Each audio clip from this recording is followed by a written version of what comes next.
So kaibigan, nagluluto nga pala ako ngayon ng sinigang na baboy. Ay, kami pala mag-asawa nagluluto ng sinigang. At yan nga po, tikman nyo ang aming sinigang na baboy. Ayan nga po, iwain na po natin ang sitaw.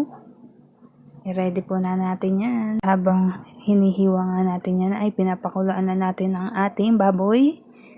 So, i-ready naman po natin ang ating gabi, ang pampalapot ng sabaw. Ayan nga po yung ating sitaw. Hinugasan na po natin yan. At hiwain na po natin yung ating gabi. Yan nga po, at si Pangit po ang naghihiwa ng ating gulay na ilalahok sa sinigang na baboy. Ang masarap na gulay ang gabi.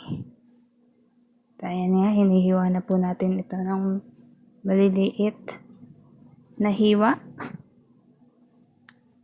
Ayan nga po. Yan na po, nilagay na po natin dyan ang ating sibuyas, sili, at nandyan na rin po ang gulay. Isasalang na po yan.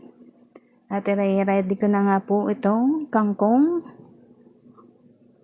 Kayo po ba ay nagluluto ng may kangkong na sinigang? So yan nga po, kumukulo na po ang ating sinigang na baboy.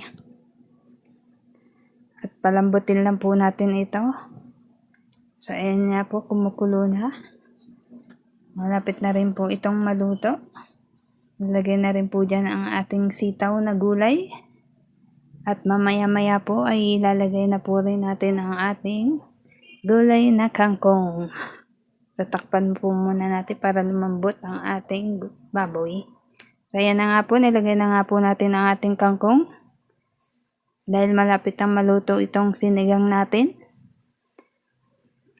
Yan po, masarap po ang sinigang namin. Hindi po dalawa nagluto yan. Tingnan nyo naman po. Hindi po ako taga-halo lang. Hindi rin po ako taga-timpla lang. At hindi rin ako taga-tikim. Taga-luto rin po ako. So ayan, luto na po ang ating sinigang na baboy. At yan nga po, kakain na po kami mag-asawa.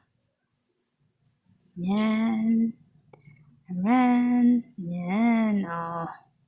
Itams din naman, masarap po ang sinigang na baboy, lalo na po ngayong umaga. Masarap po migop na sabaw. So, ayan po, kain po tayo.